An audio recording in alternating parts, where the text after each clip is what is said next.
தேவ பிள்ளைகளாக இருக்கிற நீங்களும் நானும் கற்றுக்கொள்ள வேண்டிய ஒரு சத்தியம், யார் விலகினாலும், யார் கைவிட்டாலும், யார் மறந்தாலும் கலங்க வேண்டிய அவசியம் இல்லை.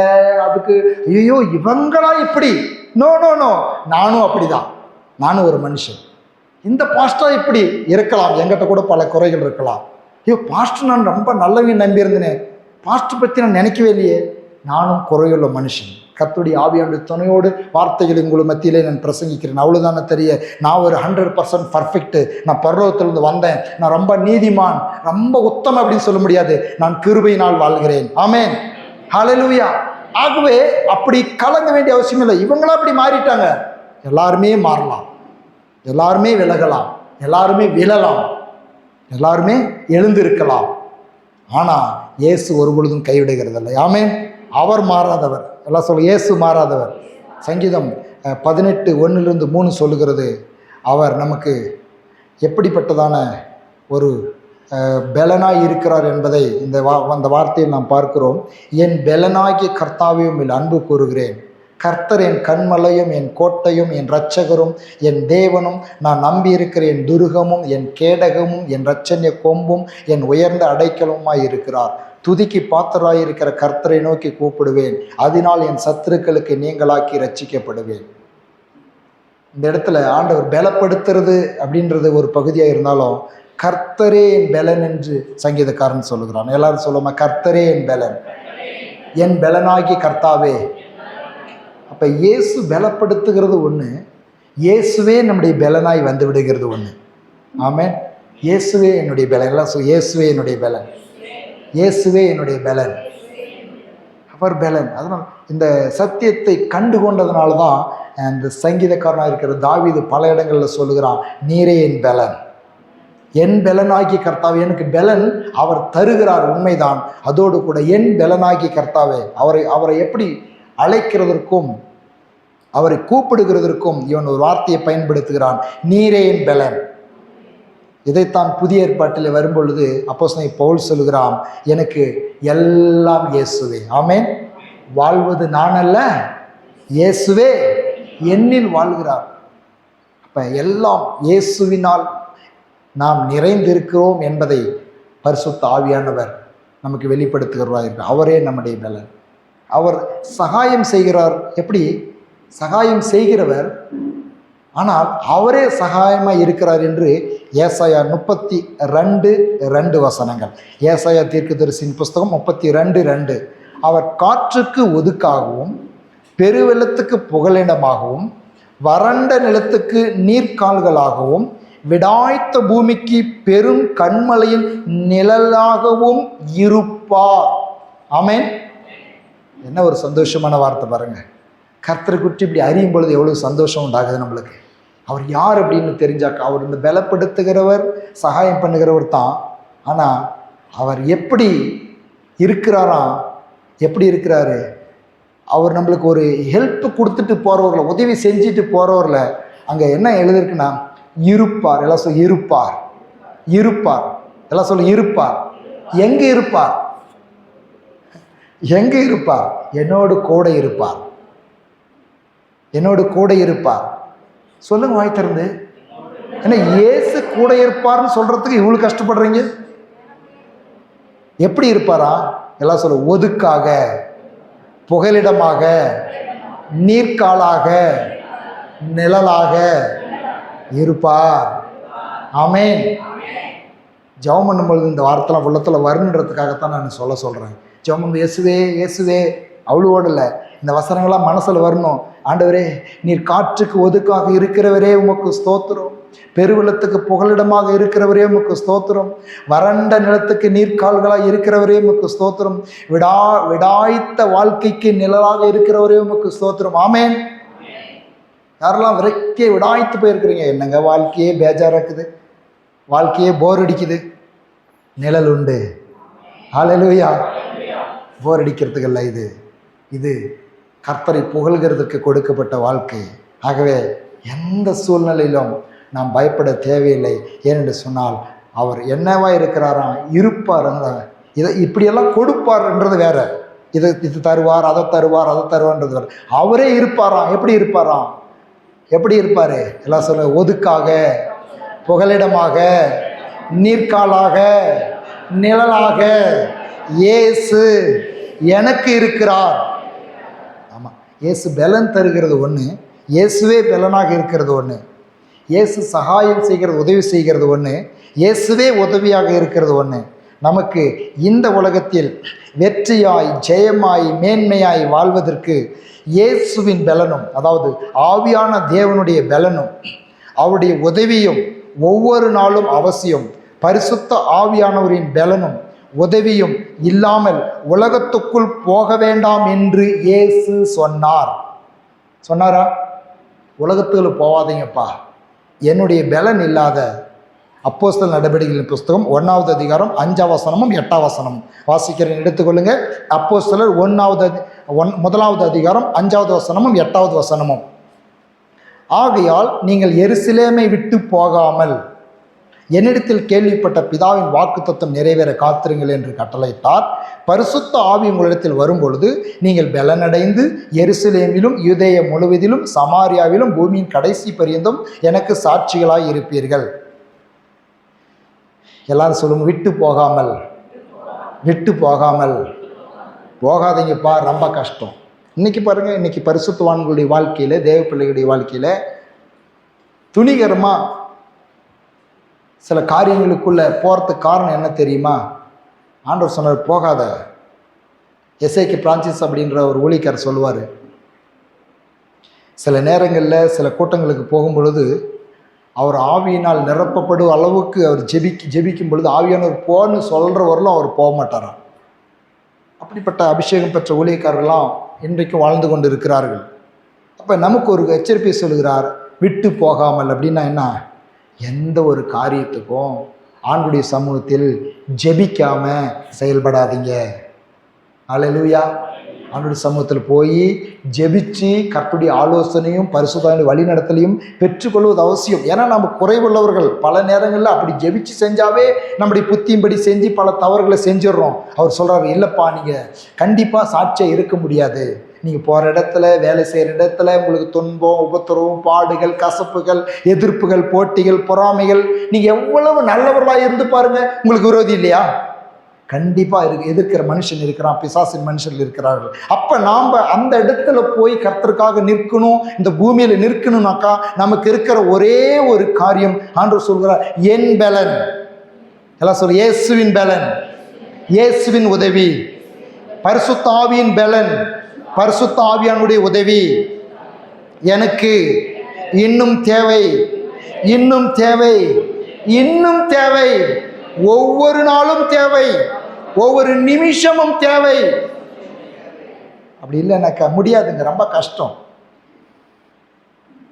அடிக்கடி சொல்லுகிறதான வார்த்தை உண்டு, நான் ஆவிக்குரிய வாழ்க்கை சுயபலத்தில் ஓடுகிறதல்ல, சுய பரிசுத்தத்தில் ஓடுகிறதல்ல, ஒரு நம்முடைய அலங்காரத்தில் ஓடுகிறதில்ல.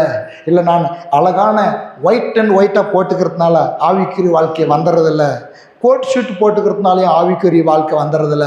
ஆவியானவர் இருக்கிறதுனால தான் ஆவிக்குரிய வாழ்க்கை. அல்லேலூயா. ஃபாதர் குழந்தைசாமி அருமையான ஒரு பாட்டு பாடினார், பரிசுத்த வாழ்க்கை இது பரலோக வாழ்க்கை, ஆவி நிறைந்த வாழ்க்கை அல்லேலூயா வாழ்க்கை. என்ன வாழ்க்கை இது?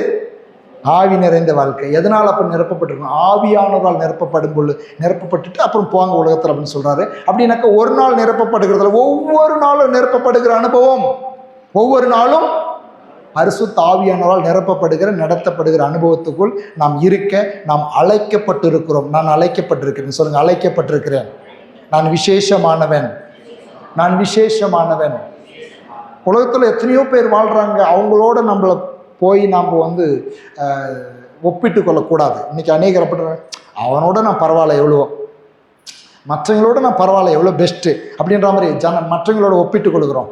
சில நேரத்தில் ஊழிக்காரோடு கூட நம்மளை ஒப்பிட்டு, அந்த ஊழிக்காரோடவே நான் எவ்வளோ பரவாயில்ல, அந்த ஊழிக்கார் அவ்வளோ ஒன்றும் சரியில்லை, அந்த ஊழிக்காரோட நான் கொஞ்சம் பரிசுத்தமாக இருக்கிறேன், நான் யோக்கியமாக இருக்கிறேன் அப்படின்னு ஒப்பிட்டு கொள்கிறோம். இல்லைங்க, எல்லாரும் நாம் யாரோடையும் ஒப்பிட்டு பார்க்க வேண்டியதில்லை. நாம் தனிப்பட்ட விதத்தில் நாம் ஒவ்வொருவருமே கர்த்தருடைய பார்வையில் விசேஷமானவர்கள். ஆமென், ஹல்லேலூயா. ஏன்னாக்கா ஏன் விசேஷமானவர்கள்னாக்கா, இந்த ஆண்டவராகி இயேசு கிறிஸ்துவை சொந்த இரட்சகராக ஏற்றுக்கொண்ட நம் ஒவ்வொருவருக்குள்ளும் பரிசுத்த ஆவியானவர் இருக்கிறார். பரிசுத்த ஆவியானவர் இருக்கிறார். கொரிந்தியர் புஸ்தகத்தில் அப்படியே சொல்லப்பட்டிருக்கிறது, நீங்கள் தேவனுடைய ஆலயமாய் இருக்கிறீர்கள், தேவனுடைய ஆவியானவர் உங்களுக்குள் வாசமாய் இருக்கிறார் என்று அறியீர்களா? அறிவு இருக்குதா உங்களுக்கு? அந்த ஞானம் இருக்குதா? அறிஞ்சிருக்கிறீங்களா இல்லையா? யார் இருக்கிறாரோ உள்ள எல்லாம் சொல்லுங்க. பரிசுத்த ஆவியாகிய தேவன் எனக்குள் இருக்கிறார், ஆகவே நான் விசேஷமானவன்.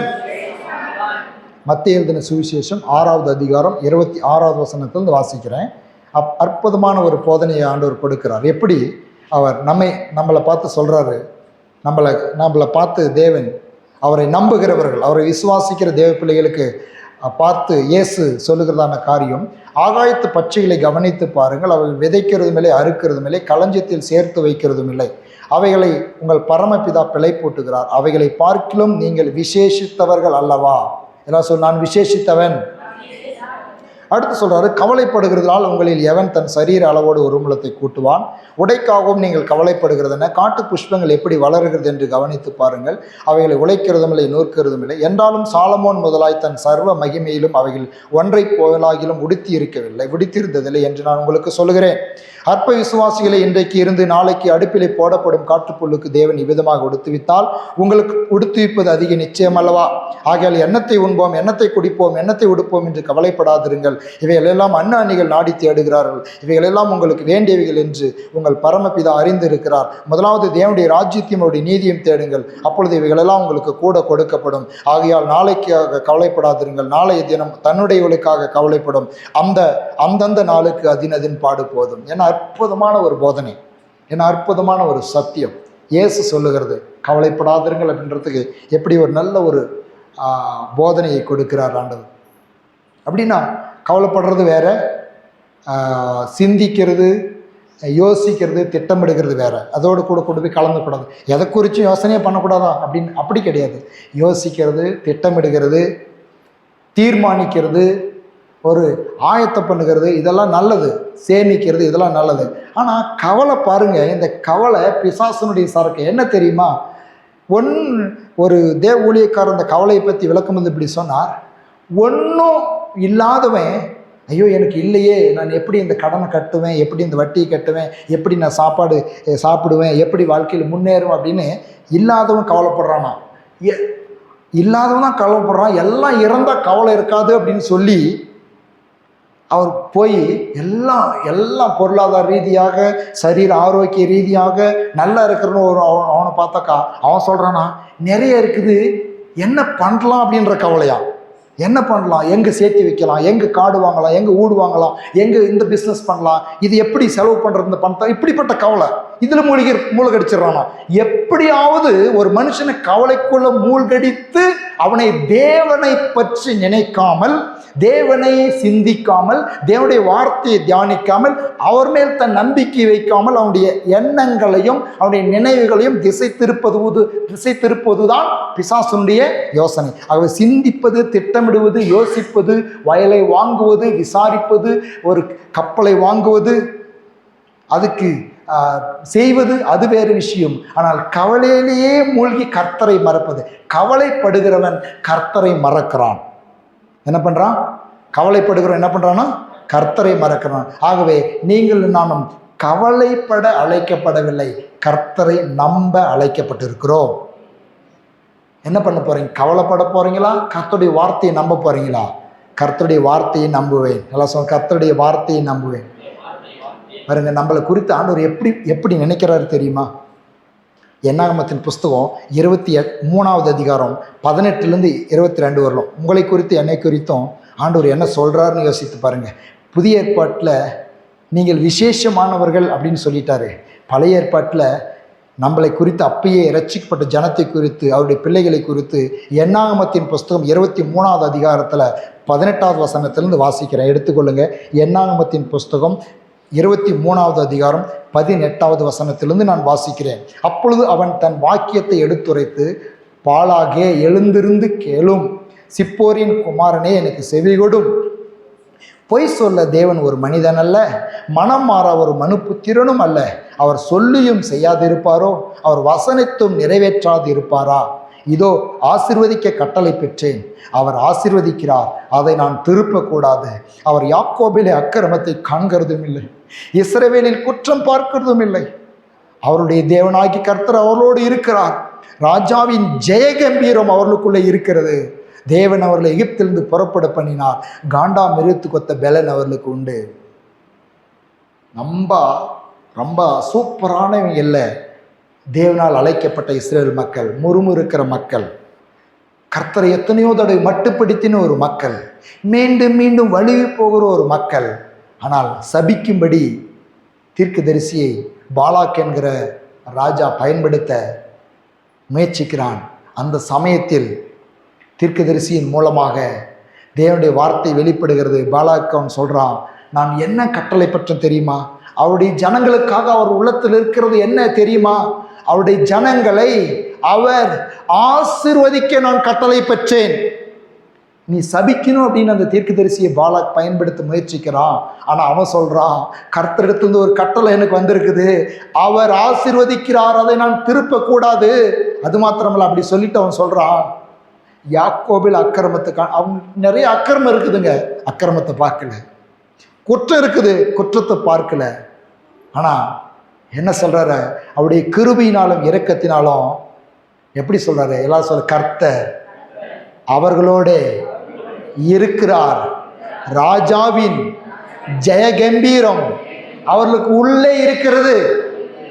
எல்லாம் சொல்லுங்க, ஆவியானவர் என் மேலே, ஆவியானவர் அபிஷேகம் என் மேலே, ஆவியானவர் எனக்குள்ளே. கொஞ்சம் கம்பீரமாக உட்காருங்க. யார் இருக்கிறது உள்ள? ராஜாவின் ஜெயகம்பீரம் எப்படி இருக்குது? கொஞ்சம் அப்படி நிமிர்ந்து உட்காருங்க. யார் இருக்கிறார் உள்ள? ராஜாவின் ஜெயகம்பீரம் அவர்களுக்கு உள்ள இருக்குதான். உள்ள என்ன இருக்குது தெரியுமா? தோல்வி மனப்பான்மை இல்லை, குற்ற உணர்வு இல்லை. நான் பாவி, என்னை பாரு, ஒரு சிலருடைய வாழ்க்கையில் பிசாசு செய்கிற காரியம், என்னைக்கோ ஒரு பாவத்தை செஞ்சுருப்பாங்க, என்னைக்கோ ஒரு கர்த்தருக்கு பிரியமில்லாத காரியத்தை செஞ்சுருப்பாங்க. அதை கொண்டு வந்து போட்டு நீ மீண்டும் மீண்டும் நினைவுபடுத்தி, நீ இப்படி பாவம் செய்யறியா, நீ இப்படி தப்பு செய்யறியா, கர்த்தர் ஒன்று மன்னிச்சு வரா, கர்த்தர் ஒன்று நேசிப்பாரா, இப்படி எல்லாம் எண்ணங்களை கொடுத்து அவங்களை மட்டுப்படுத்தி ஒரு குற்ற உணர்வோட, ஒரு குறுகிய மனப்பான்மையோட, சின்ன தவறு செஞ்சுட்டாவே சில பேர் என்ன பண்ணாங்க, நான்லாம் தகுதி இல்லைங்க, ஆவிக்குரிய வாழ்க்கை நான் தகுதி இல்லைங்க, நான் போயிடுறேன். ஆனால் எத்தனை குற்றங்களை செஞ்சாங்க. ஆண்டோடைய வார்த்தை சொல்லுகிறது, அக்கிரமத்தை காண்கிறதும் இல்லை, குற்றம் பார்க்கிறதும் இல்லை. அப்படின்னா என்ன? மன்னிக்கிறார், அவருடைய ரத்தத்தை விசுவாசிக்கும் பொழுது கழுவுகிறார், சுத்தமாக்குகிறார், அவர் கூட இருக்கிறார், அவர் கம்பீரம் எனக்குள் இருக்கிறது, என்னை பரிசுத்தமாக்கி அவருடைய சமூகத்தில் பிழையற்றவனாக நிறுத்த அவர் வல்லமையுடையவர். ஆமென். அவர் கிருபையாய் இருக்கிறார், இரக்கமாய் இருக்கிறார், அன்பாய் இருக்கிறார். அப்படின்றதுனால மீண்டும் நான் பாவம் செய்யல, துணிகரமாய் கர்த்தருக்கு விரோதமாக போகல, அவருடைய கிருபையை நாடுகிறேன், வெற்றி அடைய, ஜெயமடைய என்னோடு இருக்கிறவரே எனக்கு உதவி செய்யும் என்று கேட்கிறேன். அவர் கூட இருக்கிறார். ராஜாவின் ஜெயகம்பீரம். ஆமென். எப்படி பார்க்கிறார் பாருங்க, உங்களை என்னை எப்படி பார்க்கிறார்? எத்தனை குறை இருந்தாலும் அந்த குறையை பார்க்கல. ஒருவேளை தேவனுக்கு பிரியமில்லாத காரியங்களுக்குள் இருந்தாலும் அதை பார்க்கல ஆண்டவர். அதை விட்டுட்டு கூட இருந்து அந்த கம்பீரத்தை, அதனால்தான் நீதிமான்கள் அவருக்குள் கம்பீரிப்பார்களாக. அல்லேலூயா. கம்பீரிக்கிறீங்களா? அதனால்தான் பெருமை வேற. நான் சொல்ல, பெருமை பற்றி நான் பேசலை. பெருமை வேற, கம்பீரம் வேற. கர்த்தர் என்னோடு கூட இருக்கிறான்ற அந்த கம்பீரத்தை எங்கே காமிக்கிறேன்னு தெரியுமா? பிசாசுட்டு காமிக்கிறேன். நான் யார் தெரியுமா? நான் தேவனுடைய பிள்ளை, தேவன் எனக்குள் இருக்கிறார். உலகத்தில் இருக்கிறவனை காட்டிலும் எனக்குள் இருக்கிறவர் பெரியவர். உள்ளதை எப்படி உட்காரணும்? அப்படி மூஞ்சி தொங்க போட்டு. ஆனால் அந்த உலகத்தையே படைச்சு ஒரு வேலையை கொடுக்க மாட்டாரா? அந்த வானத்தையும் பூமியும் படைச்சு எல்லாரையும் தாயின் கருவாயில் உருவாக்கும்னே தெரிந்து கொண்டு உனக்கு ஒரு பொண்ணு கொடுக்க மாட்டாரா? உனக்கு ஒரு மாப்பிள்ளை கொடுக்க மாட்டாரா? உனக்கு ஒரு வேலை கொடுக்க மாட்டாரா? உன் வயிறு நிறைய சாப்பாடு போட மாட்டாரா? உனக்கு ஒரு துணி கொடுக்க மாட்டாரா? உன்னை பூமியில் உயர்ந்திருக்க செய்ய மாட்டாரா? அப்படி பார்க்கணும். அவரை பார்க்கும் பொழுது தான் நம்முடைய உள்ளத்தில் கம்பீரம் வரும். இல்லை அப்படின்னாக்கா எங்கெங்க நானும் எங்கெங்கோ என்னென்னமோ பண்ணி பார்த்துட்டு வாழ்க்கையில் ஒரு முன்னேற்றம். எப்போ பாருங்க இந்த தோல்வியான மென்டாலிட்டியை எடுத்து போட்டு கம்பீரம். ஆமென். ஏன் கம்பீரமா இருக்கிறனாக்கா இயேசு இருக்கிறார், என்னோடு இருக்கிறார். ஆமென். ஆகவே தான் கம்பீரத்தோடு அப்படி சமூகத்தில் காணப்படணும். பிரதர் அந்தோனி அவர் ஒரு தடவை என்னோட பேசிட்டு இருக்கும்பொழுது ஒரு காரியத்தை சொன்னார். ஒரு சகோதரர் தெரியுமா, அவர் வெளியெல்லாம் போகும்பொழுது சிம்பிளாக அப்படி ஒரு போவறான். ஜபத்துக்கு வரும்பொழுது அப்படியே ரொம்ப ஷூலாம் போட்டு டிப் டாப்பாக அப்படியே டையெல்லாம் கட்டிட்டு கம்பீரமாக வருவாராம். அவர் பார்த்துட்டு ஒரு நாள் கேட்டாராம், என்னங்க பிரதர் சர்ச்சுக்கு வரும்போது அவ்வளோ டிப் டாப்பாக அப்படி கம்பீரமாக வரீங்க, வெளியில் உங்கள் ஆஃபீஸுக்கு போகும்போது உங்கள் வேலையை பார்க்குறதுக்கு போகும்போது சிம்பிளாக ஒரு சட்டையும் பேண்ட் போட்டு வரீங்களே அப்படின்னு கேட்டாராம். நான் ராஜாவை சந்திக்க வருகிறேன், அவரை ஆராதிக்க வருகிறேன், ஆகவே நான் கம்பீரத்தோடு வரேன். ஆனால் உலகத்தில் மனுஷங்கிட்ட வேலை பண்ணுறதுக்கு போகிறேன், மனுஷனை பார்க்குறதுக்கு போகிறேன், போதும் சிம்பிளாக இருந்தாக்கா. ஆனால் மணவாளனை சந்திக்க, ஆமென், ஒரு மணவாளன் சந்திக்கிறதுக்கு மணவாட்டி எப்படி போவாங்க? ஒரு பழைய சீலை கட்டிட்டு போவாங்களா? பாருங்க, இன்னைக்கு அது அவர் சொல்கிறதுக்கு முன்னாடி இருந்தே எனக்குள்ள ஒரு உணர்வு உண்டானது என்ன தெரியுமா? எப்போ நான் எனக்கு யாராவது புது துணி எடுத்து கொடுத்தாக்கா, பேண்ட் ஷர்ட் எடுத்து கொடுத்தாக்கா, கல்யாணத்துக்கு எடுத்து கொடுத்தாலும் சரி, மற்ற இந்த விசேஷத்துக்கு எடுத்து கொடுத்தாலும் சரி, அந்த புது துணியை முதலாவது ஆராதனைக்கு தான் போடுவேன். ஆமென். இந்த கோட்டு போடும்போது கூட எங்கள் வீட்டுக்காரர் சொன்னாங்க, கல்யாணத்துக்கு போட்டுக்காங்க. கல்யாணத்துக்கு போடுறோம் இல்லைன்னு சொல்லலை, ஆனால் கர்த்தருக்கு தான் முதலாவது போடுவேன். ஹல்லேலூயா. என்ன அப்படின்னாக்கா பெருமை இல்லை, அவர் பெரியவர். அவருடைய சமூகத்தில் நான் கம்பீரமாய் காணப்பட விரும்புகிறேன். அவர் என்னை அப்படி எதிர்பார்க்கிறார், விசேஷமானவனாக. நான் சாதாரணமாக இருக்கலாம், ஒருவேளை பொருளாதார ரீதியாக எந்த நிலையில் இருக்கிறோம் என்பது இரண்டாவது விஷயம். ஆனால் அவருக்கு முன்பாக நாம் காணப்படும் பொழுது ஒரு மணவாளனை சந்திக்கிற மணவாட்டியாய், ஆமென், நடையிலும் உடையிலும் உள்ளத்திலும் வெறும் ஒயிட் அண்ட் ஒயிட் கிடையாது, இல்லை கோட் ஷூட் கிடையாது, உள்ளத்திலும் பரிசுத்த அலங்காரத்தோடு அவருடைய சமூகத்தில் காணப்பட நான் வாஞ்சிக்கிறேன். ஆமென். ஏசாயா 59:12 21 வரை வாசிக்கலாம். எப்படி உதவுகிறார் என்பதை இந்த வசனங்களிலிருந்து நாம் பார்க்க போகிறோம். ஏசாயா 59:12 எங்கள் மீறுதல்கள் உமக்கு முன்பாக மீதியாக இருந்து எங்கள் பாவங்கள் எங்களுக்கு விரோதமாய் சாட்சி சொல்லுகிறது, எங்கள் மீறுதல்கள் எங்களோடு இருக்கிறது, எங்கள் அக்கிரமங்களை அறிந்திருக்கிறோம். ஏசாயா 59:12 கர்த்தருக்கு விரோதமாய் துரோகம் பண்ணி பொய் பேசி எங்கள் தேவனை விட்டு பின்வாங்கினோம், கொடுமையாகவும் கலகமாகவும் பேசினோம், கள்ள வார்த்தைகளை கற்பம் தெரித்து இருதயத்திலே பிறக்க பண்ணினோம், நியாயம் பின்னிட்டு அகன்றது, நீதி தூரமாய் நின்றது, சத்தியம் வீதியில் இடறி யதார்த்தம் வந்து சேராமற் போகிறது, சத்தியம் தள்ளுபடி ஆயிற்று, பொல்லாப்பை விட்டு விலகுகிறவன் கொள்ளையாகிறான், இதை கர்த்தர் பார்த்து நியாயமில்லை என்று விசனமுள்ளவரானார், ஒருவரும் இல்லை என்று கண்டு விண்ணப்பம் பண்ணுகிறவன் இல்லை என்று ஆச்சரியப்பட்டார். ஆதலால் அவருடைய புயமே அவருக்கு ரட்சிப்பாகி அவருடைய நீதியை அவரை தாங்குகிறது. அவர் நீதியை மார்க்கவசமாக அணிந்து ரட்சிப்பெனும் சீராவை தமது சிரசில் தரித்து நீதி சரிக்கட்டுதல் என்னும் வஸ்திரங்களை உடுப்பாக உடுத்தி வைராக்கியத்தை சால்வியாக போர்த்து கொண்டார். கிரியைகளுக்கு தக்காத பலனளிப்பார். தம்முடைய சத்துருக்களின் உக்கிரத்தை சரி கட்டி தம்முடைய பயனருக்கு தக்க பலனையும் தீவுகளுக்கு தக்க பலனையும் சரி கட்டுவார். அப்பொழுது சூரியன் அஸ்தமிக்கும் திசை தொடங்கி கர்த்தரின் நாமத்துக்கு சூரியன் உதிக்கும் திசை தொடங்கி அவருடைய மகிமைக்கும் பயப்படுவார்கள். வெள்ளம் போல் சத்துரு வரும்பொழுது கர்த்தருடைய ஆவியானவர் அவருக்கு விரோதமாய் கொடியேற்றுவார். மீட்பர் சியோனுக்கு யாக்கோபிலே மீறுதலை திரும்புகிறவர்களுக்கும் வருவார் என்று கர்த்தர் சொல்கிறார். உன்மேல் இருக்கிற என் ஆவியும் உன் வாயில் அருளிய என் வார்த்தைகளும் இது முதற்கொண்டு என்றென்றைக்கும் உன் வாயிலிருந்தும் உன் சந்ததியின் வாயிலிருந்தும் உன் சந்ததியினுடைய சந்ததியின் வாயிலிருந்தும் நீங்குவதில் என்று கர்த்தர் சொல்கிறார். இதுவே எனக்கு அவர்களோடு இருக்கும் உடன்படிக்கை என்று கர்த்தர் சொல்கிறார். இதில் 19 வசனம் சொல்லுகிறது, கர்த்தருடைய ஆவியானவர் அவனுக்கு விரோதமாய் கொடியேற்றுவார். எப்படி வருவானா? சத்துரு எப்படி வருகிறானா? இல்லை, சத்துரு எப்படி வருகிறான்? சத்துரு எப்படி வருகிறானா? அப்படியே பயங்காட்டுற மாதிரி வரானா, பயங்காட்டுற மாதிரி வரான். வெள்ளம் போல அப்படின்னாக்கா, இந்த பெரிய மழை பெய்ந்து பெரும் வெள்ளம் அப்படியே ஒரு பெரிய ஆறுகளிலே பள்ளங்களிலே வருகிறது இல்லையா, வெள்ளம் போல். அதை யாருமே தடுக்கவே முடியாது. அது எந்த வீடாக இருந்தாலும் சரி, அணையாக இருந்தாலும் சரி, எந்த பொருட்களையும் அடித்து கொண்டு போகும். அப்படி வரும் பொழுது நம்மளால் தடுக்க முடியுமா? அதை தடுக்க முடியாது. அப்போ அவர் தான் நம்மளுக்கு உதவுகிறவராய் வருகிறார். அப்படி வெள்ளம் போல நம்முடைய வாழ்க்கையில் சில பிரச்சனைகள் வரும் பொழுது நாம் போய் அந்த வெள்ளத்தை தடுக்க முடியாது, அந்த வெள்ளத்தை மேற்கொள்ள முடியாது என்று தெரிந்து அவரே அந்த வெள்ளத்துக்கு எதிராய் நின்று யோர்தானை பிரிய செய்கிறார், செங்கடலை பிளக்க செய்கிறார். ஆமென். அவரை விசுவாசிக்கிற உங்களுக்கு எனக்கும் கர்த்தர் அதை செய்கிறார். எப்படி செய்கிறார்? பலத்தினாலும் அல்ல, பராக்கிரமத்தினாலும் அல்ல, என்னுடைய. அதனால பல விதங்களில முயற்சித்து முடியவே இல்லைங்க, இது மேற்கொள்ளவே முடியலைங்க அப்படின்னு சொன்னாக்கா நீங்கள் ஒரு சான்ஸ் கொடுத்து பாருங்க பரிசுத்த ஆவியானவருக்கு. அவரால் உங்கள் வாழ்க்கையில் ஓடிக்கொண்டிருக்கிற யோர்தானை ஒதுங்கி நிற்க செய்ய முடியும். உங்களுக்கு எதிராக நிற்கிற செங்கடலை பிளந்து வழியை உண்டாக்க இயேசு கிறிஸ்துவுடைய ஆவியானவரால் முடியும். ஆமேன், ஆமேன். முடியுமா முடியாதா? நிச்சயமாய் முடியும். ஆவியானவரே என்னுடைய வாழ்க்கையில் நீங்க வெள்ளம் போல பிசாசின் கிரியைகள் பல நேரங்களில் நாம் இதில் தோற்று போயிடுறோம் இல்லையா?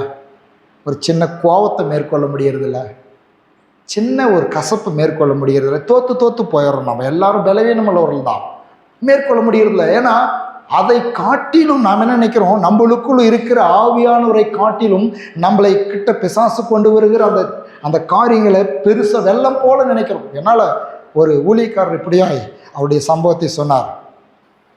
அவர் வீட்டுக்கு போனார், ஒரு வீட்டை சந்திக்கிறதுக்காக போயிருக்கிறாரு. வீட்டை சந்திக்கிறதுக்கு இல்லை, எங்கேயோ அந்த ஊருக்கு போயிருக்காரு. திடீர்னு ஒரு ஊருக்கு போயிருக்காரு. அந்த ஊரில் நம்ம இங்கேருந்து அனூருக்கு போகிற மாதிரி அனூருக்கு போயிருக்கோம். அனூரில் நம்ம விசுவாசி இருக்கிறாங்களே, அருமையான ஆனந்த் பிரதரும் ஈஸ்வர் அக்காலும் இருக்கிறாங்களே, சரி வீட்டுக்கு போயிட்டு வருவோம், இங்கே வந்திருக்கிறோம், பஸ்ஸுக்கு இன்னும் கொஞ்சம் டைம் இருக்குது, பக்கத்தில் வீடு இருக்குது இல்லையா, அவங்களோட வீட்டுக்கு போயிட்டு வரலாமா, வீட்டுக்கு போயிருக்கிறாங்க. வீட்டுக்கு போனால் வீடு சாத்தி இருக்குது. உள்ள டமார் டுமார்னு ஒரே சவுண்டு. என்ன சவுண்டு? பாத்திரம் பறக்குது, எல்லாம் ஒரே சண்டை. யாருக்கு? கணவனுக்கு மனைவி பயங்கரமான சண்டை. அப்படியே எரிஞ்சு விடுறாங்க. மனைவி கணவன் அடிக்கிறாங்க, மனைவி பார்த்தத்தை விடுறாங்க. என்ன முடியுமோ ரெண்டு பேரும் பயங்கர கோபத்தோட ரெண்டு பேரும் சண்டை போட்டுருக்காங்க. இவருக்கு நல்லா தெரியுது, வாசலுக்கு வெளியே நிச்சிட்டு இருக்காரு. திருப்பி போயிடலாமான்னு யோசிக்கிறாரு. மனசில் ஒரு இது, இவ்வளோ தூரம் வந்துட்டோம், சரி கதவை தட்டி பார்ப்போமே. இந்த நிலையில் எப்படி தான் பேசுகிற, ரெண்டு பேரும் கோபமாக பேசுகிற வார்த்தைகள் கேட்குது, சவுண்டு கேட்குது, எல்லாம் கேட்குது. அப்போ இவருக்கு போகலான்னு ஒரு யோசனை இல்லை, அவங்கள சந்திக்கலான்னு ஒரு யோசனை. சரி இருந்தாலும் அவங்க சத்தம் போட்டிருக்காங்க, இருந்தாலும் கதவை தட்டி இருக்கிறாரு. அவங்க சண்டை போட்டிருக்கும்போது கதவை தட்டி இருக்கிறாரு. தட்டினோடனே அந்த அம்மாவும் திறந்துருக்குது. திறந்த உடனே அலங்கோலமாக இருந்த அம்மா உடனடியாக எல்லாம் சரி பண்ணி, பிரைஸ் லார்ட் பாஸ்டர், இப்போ தான் வந்தீங்களா, எப்போ வந்தீங்க, சொல்லாதே வந்துட்டீங்களே அப்படின்னு கூட்டிகிட்டு போய் உட்கார வச்சு டீ போட்டு வந்து கொடுக்குறாங்க. அவர் உள்ளேருந்து ஒரு வந்து, பாஸ்டர் பிரைஸ் லார்ட், எப்போ வந்தீங்க. ரெண்டு பேரும் வந்து கூல உட்காந்து எதுவுமே நடக்காது போல பேசுகிறாங்க. இவரும் எதுவும் கேட்கல, உட்காந்தாரு, டீ சாப்பிட்டாரு, எந்திரிச்சு வந்துட்டாரு. வரும்பொழுது இவருக்கு ஒரு யோசனை. அப்போ ஒரு மனுஷனால் அவனுடைய வாழ்க்கையில் இருக்கிறதான அந்த எமோஷன்களை ஒரு வினாடியில் மாற்ற முடியும். அவர் கற்றுக்கொண்டான சத்தியத்தை ஒரு வினாடியில் மாற்ற முடியும். அவ்வளவு கோபத்தையும் அவ்வளவு எரிச்சலையும் அவ்வளவு கசப்பையும் ஒரு வினாடியில் மாற்றி பாஸ்டரை உபசரிக்க முடியும். அப்ப மனுஷன் அதே ஃப்ளோவில் நடத்த பிசாசு விரும்புகிறான். ஒரு நிமிஷம் வசனத்தையும் ஆவியானவரையும் அவன் பார்த்துட்டானாக்கா அவன் தன்னுடைய வாழ்க்கையை மாற்றிக்க முடியும். அவ்வளவு கோபமா ரெண்டு பேரும் சண்டை போட்டுட்டு இருந்தீங்க, சடனாக எப்படி மாற்ற முடிஞ்சு? அப்போ மனுஷனுக்குள்ள அந்த பவர் தேவன் வச்சிருக்கிறார். ஆமென். நம்மளுக்குள்ள இருக்கிற அந்த காரியங்களை கர்த்தருடைய ஆவியானுடைய உதவியோடு, வசனத்தின் உதவியோடு கூட நம்முடைய குணங்களை மாற்றிக்கொள்ள முடியும், நம்முடைய எண்ணங்களை மாற்றிக்கொள்ள முடியும், நம்முடைய சிந்தைகளை மாற்றிக்கொள்ள முடியும், நம்முடைய பேச்சுகளை மாற்றிக்கொள்ள முடியும், எல்லாவற்றையும் மாற்றிக்கொள்ள முடியும். ஒரு மனிதனுக்குள் தேவன் அப்படிப்பட்டதான அடுத்த நிமிஷமே சொல்றாரு, ஒரு வார்த்தை கூட கிடையாது. நான் அவர் வரலும் 5 நிமிஷம் 10 நிமிஷம் அவர் வரலும் கூட அவ்வளவு அன்பாய் ரெண்டு பேர் பேசுறாங்க. அடுத்து அவ்வளவு கோபமாய் இருந்த உள்ளம் அன்பினால் எப்படி நிறையப்பட்டது. அப்ப ஏற்கனவே அன்பு உள்ள இருக்குது, அதற்கு நாம் ஆதரவு கொடுக்கவில்லை. கோபத்துக்கு ஆதரவு கொடுத்து கொண்டிருந்தார்கள், கோபம் வெளிப்பட்டு கொண்டிருந்தது. அன்புக்கு ஆதரவு, உள்ளே இருக்கிற அன்புக்கு ஆதரவு கொடுக்கிறார்கள். அடுத்த நிமிஷம் அன்பு வெளிப்படுகிறது. இதான் மனுஷனுடைய நிலை. ஆகவே நமக்குள் அவருக்கு இடம் கொடுக்கும் பொழுது அவர் நமக்கு விரோதமாக இருக்கிற அந்த காரியங்களின் மீது வெற்றியை அடைய செய்கிறவராயிருக்கிறார் பரிசுத்த ஆவியாகிய தேவன். அப்படி நமக்கு உதவி செய்ய நம்மளால் முடியாது. வெள்ளம், எல்லாம் சொல்ல, வெள்ளம் போல சத்துரு வரும் பொழுது எனக்காக வெற்றியை ஆயத்தம் பண்ணுகிறவர், வெற்றி எடுக்க உதவி செய்கிறவர், வெற்றியை எடுக்கிறவர் பரிசுத்த ஆவியானவர். எப்படி அவருடைய சகாயம், அவருடைய உதவி? இன்னும் கொஞ்சம் உள்ள போய் சொல்றேன். தானியேல் 3:24-25.